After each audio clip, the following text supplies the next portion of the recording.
Eat that. That's 30 cents worth of oatmeal. Welcome to MsMojo, and today we're counting down our picks for the top 10 hilarious Everybody Hates Chris running gags. Big man! From my finger. Hey, boy, let me see it. I'll take some Robitussin. You know, I don't need this. My man has 3 jobs.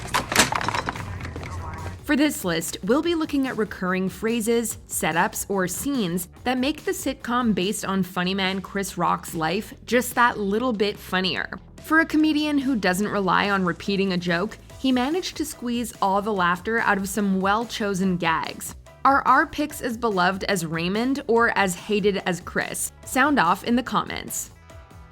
Number 10, Lemme hold a dolla. Why don't you let me hold a dollar?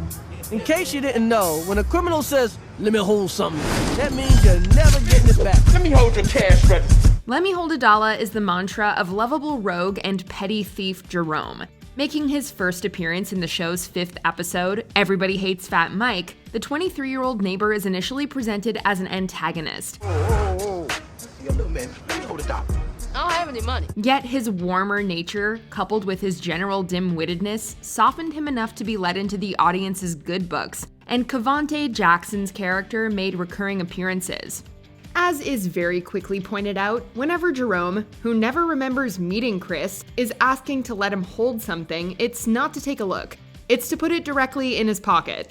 Well, with the exception of when his friend asks, Let me take a ride on your bike. Number 9, fixing everything with Robitussin. Going to the doctor was serious business. Because usually if something was wrong with one of us, my parents thought they could fix it with Robitussin. Come on, admit it, we all had one growing up. Normally passed from the previous generation, everyone's parent or guardian had a miracle cure of some description that was designed to fix all of a child's health conditions. With the Rock family, it's Robitussin. It's like a tooth broken. I'll go get the Robitussin. As is displayed via cutaway, Rochelle will give Tanya, Drew, or Chris a dose of it for anything ranging from stomach aches to burns to car accidents. Mama, Chris just got hit by a car. Oh my God, I'll go get the Robitussin. The only thing that it probably isn't used for is a tickly cough or sore throat, which is ironic given that that's exactly what it's meant for. Give her some Robitussin. She'll be fine. Ain't no fussing with the tussin. Number 8, Julius the cheapskate. Back at home, my father should have been in bed, but he'd rather lose sleep than money. For Everybody Hates Chris, it is very quickly established that money, or lack thereof, tends to dominate his father Julius's mind.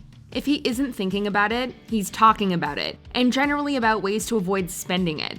As far back as the pilot episode, Julius is keeping the purse strings pulled so tight that the only reason they don't break is because he doesn't want to buy new ones. When I was a kid, my dad would try to save money any way he could.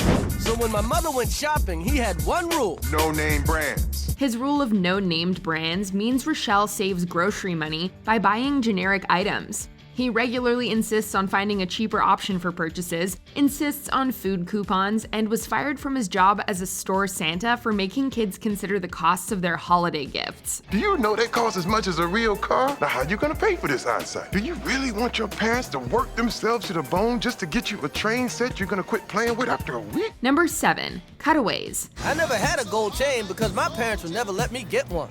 Gold chain. Is a gold chain gonna keep the house Is a warm? gold chain gonna help you graduate? Is a gold chain gonna get rid of my gout? Is a gold chain gonna help clean this place up? Cutaways aren't a unique gag to Everybody Hates Chris, as most sitcoms will use them from time to time. However, the show could rival Family Guy for its reliance on flashbacks, flash forwards, and flash transitions.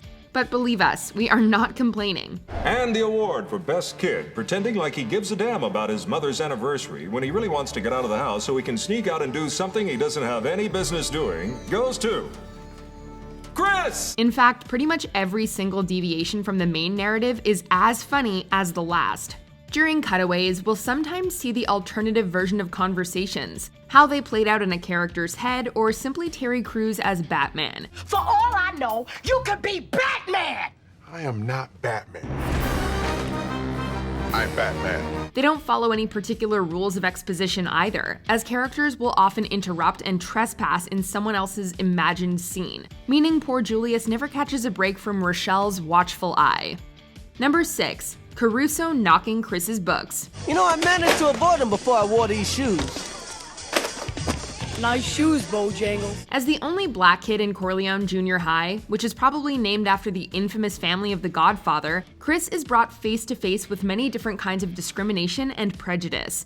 Moreover, he's often brought face to face, or rather face to fist, with resident school jerk Joey Caruso. Hey, DC, 5 more days till you're back in the hood. Drop something. Don't you ever get tired of that? I never get tired, it never gets old. Caruso's modus operandi is quite straightforward. Knock the books out of Chris's hands, and then when he complains, punch him. Despite the years of tormenting, Caruso admits that it was all born out of a jealous admiration for Chris, and goes so far as to ask if they want to hang out after he leaves Corleone, before setting sights on new target Greg. So who you gonna pick on when I'm gone?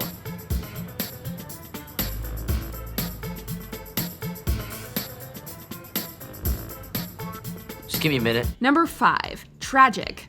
If there's one supporting character who stands out from the crowd, it's the overly friendly neighbor and undertaker, Mr. Omar. My dear clients no longer have a need for their tresses. Tragic. So I sell it to wig shops. A man of many layers, he can often be heard describing almost absolutely any situation as tragic. Tragic! The unusual thing is that many of his topics are rarely tragic, or rather, really shouldn't be. Except when he's referring to the death of a client's husband, but even then, his description is somewhat inaccurate. Got stabbed on the subway. Didn't see it coming. Tragic. Tragic! Usually, a funeral director tends not to be so happy when dealing with his client, but this one also has a tendency to date the new widows too. I'm sorry about your husband. Yeah, called a deadly case of botulism. Tragic. Mr. Omar deserved a spin-off, and the fact that he didn't is tragic. Tragically, we lost 3 customers. That means they live. Number 4. My man has 2 jobs. How come you quit? They were disrespecting me, Julius. My father always worked 2 jobs, which made my mother so comfortable, she'd quit her job over anything. We already know that Julius is a cheapskate, but thanks to Rochelle's consistent reminders, we are well aware that he has 2 jobs. I don't need this. My husband has 2 jobs. In fact, these are less reminders than bragging rights. I do not need this. My man has 2 jobs. Since the first season, Rochelle has made no secret that she doesn't need this, which can be anything from a conversation, answering phones for an office manager, taking orders as a waitress, or directing traffic, as her husband has 2 jobs. I don't need this mess. My man has 2 jobs. 2! It's both the beginning and the end of an argument for Rochelle, and is also the reason why she has precisely 0 jobs. Though we have to ask, if he has 2 jobs and is so frugal, how come they never have any money? I do not need this. My man has 2 jobs. My husband has 2 jobs. I don't need to be here right now. I do not need this. My man has 2 jobs, okay? Number 3. Big man. Let's face it, we've all got a relative that we love dearly, but seems to have no sense of how difficult they are. Usually they're an uncle, and they wind up their brother-in-law something fierce. Hey, Daddy. Hey. Big man! Sit down and have some of this chicken. It's good. Heavy. That look means you're lucky I don't have heat vision. And everybody hates Chris, that role goes to Uncle Mike. When Rochelle's brother is rendered without an abode and moves in with his sister and brother-in-law, Michael makes quick work of winding Julius up to no end. He wears his clothes, eats his food, and disturbs his peace by yelling a signature "Big Man" whenever he can. Big man! Is that my shirt? I didn't even see that. Popcorn? He appears on a number of occasions throughout the show's run, but his initial appearances left his catchphrase stuck firmly in our minds. Big man! I see why these cheese grits are your favorite. Number 2. Julius knows the cost of everything. My father always knew what everything costs. That's $1.09 in the trash. That's $2 on fire. Did we mention that Julius is a cheapskate? What about that he has 2 jobs? Well, if this wasn't apparent already, then it would be by the time you hear Julius listing the cost of everything. Do you know how much all that stuff costs? Well, Santa's gonna tell you. It costs $137.16. And by everything, we mean everything. Even things that he has never seen before. Watching The Price is Right was child's play to Julius Rock, as he could tell the cost of a dishwasher to single digits. The reason why? Because they're too expensive to invest in. And your new brother, Julius. Girl, you just wasted $2.17 worth of white meat. My boy. Julius can go even further. According to the pilot, he knows how much a digital clock costs to run overnight, and can literally cry over the cost of spilled milk. That's 49 cents of spilt milk dripping all over my table.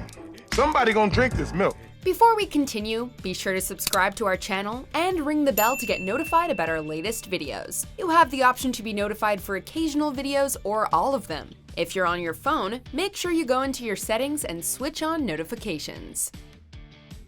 Number 1. Julius's examples. Give me one good reason I shouldn't.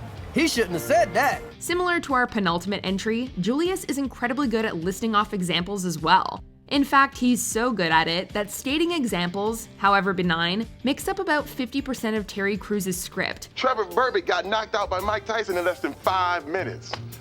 He did not jump off a bridge. Ferdinand Marcos is a star. As a character, it's often a source of much humor, such as when he examples how he's going to be watching local robber Malvo wherever he goes. You think I'm playing? You in the shower. I'm gonna be there. Ah!